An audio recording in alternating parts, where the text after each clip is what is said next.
Welcome to Animal Rescue Postmortem, where we analyze animal rescue videos from around the world, breaking down techniques, outcomes, and the critical decisions that make these rescues succeed or fail.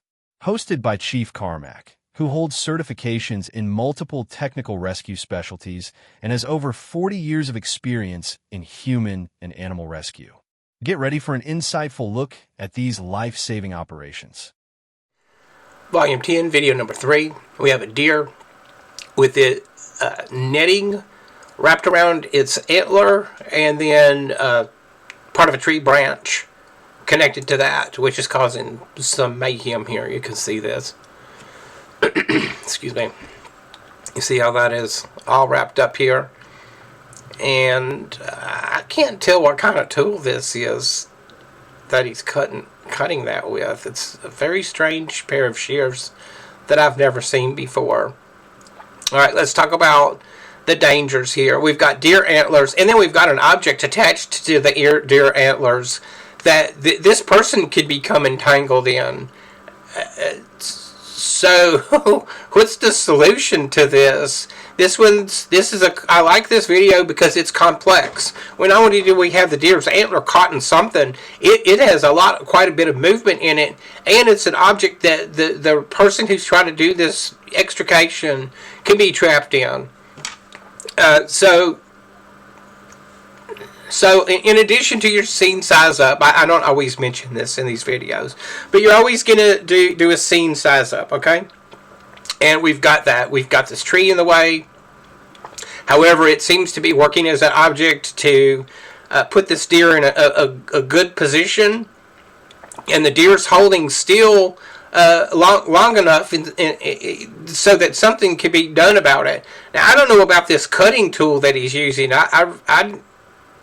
I've handled all kinds of different tools in my lifetime, but I've never seen one like this. If you know what kind of tool he's using to cut that with, put it down in the comment section so I can go look at it, because I'm interested to see what he's using there.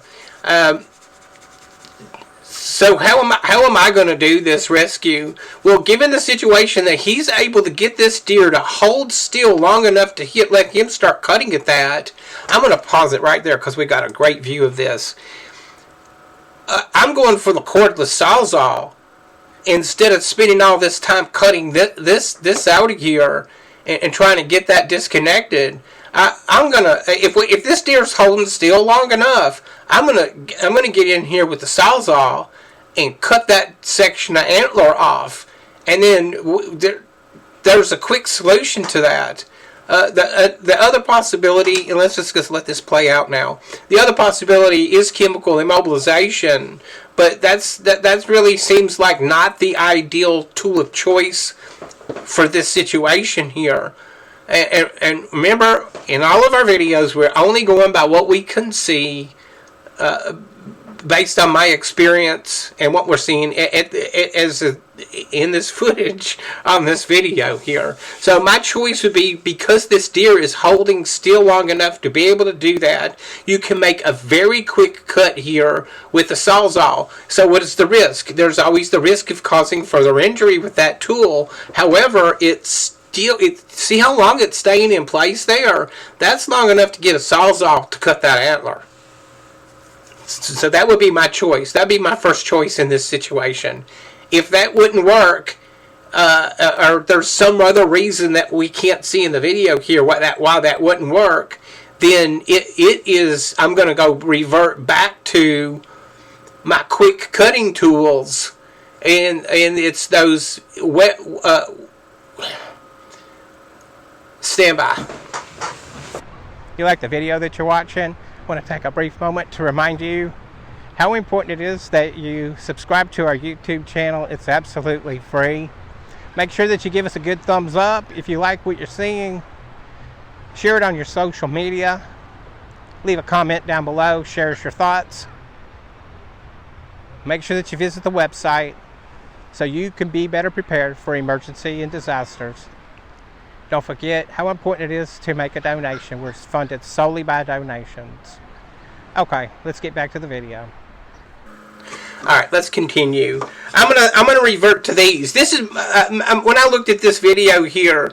I let it play out towards the end where I could see a little bit better, and I'm gonna go to these tools here for that cutting that net, because I can cut that net with these in a very short period of time here. Literally, I would say in 15 seconds, this animal would be freed from the net and have all of the net removed from its antlers, which it doesn't here based on the tool that he has. And let's see if we can get, okay, we got it close up enough in here. If we take the hook of this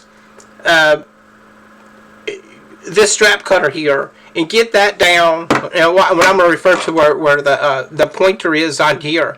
If I run it down and I push this along the antler, how am I going to demonstrate that? If I push this down along that antler here and get that netting up under there, I can come down here and cut and free. If I catch all of the netting here, I can free that from that antler so that there is no netting left on there. In a matter of seconds, this will cut that net that quickly. Now, if there's wire in there or something else like tree branch parts or something like that, this won't be as effective, and it could get dulled and just not work at all. However, when you're using tools, you always want to have backup, particularly when it's an edged tool like this. So remember, we've got there are 3 different ones. I show them in other videos, but they all have a similar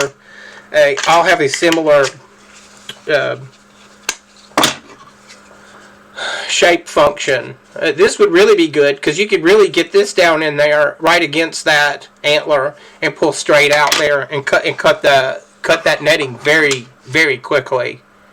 And you can see how he's got his hand. Let me see if I can get it to stop right there on that.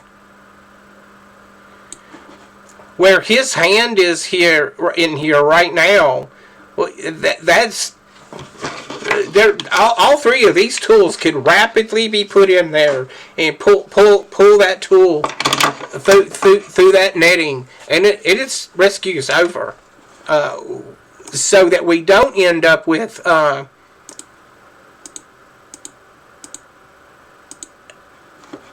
we can see he's cutting too far away here. You want to cut up here where it's all entangled. That almost seems like there might be wire, but for that we want that. We don't want any of that on that antler, because that is a potential future problem that we want to deal with. So it is either you use the strap cutters, the webbing cutters, or get that antler off with a with a sawzall, with a reciprocating saw.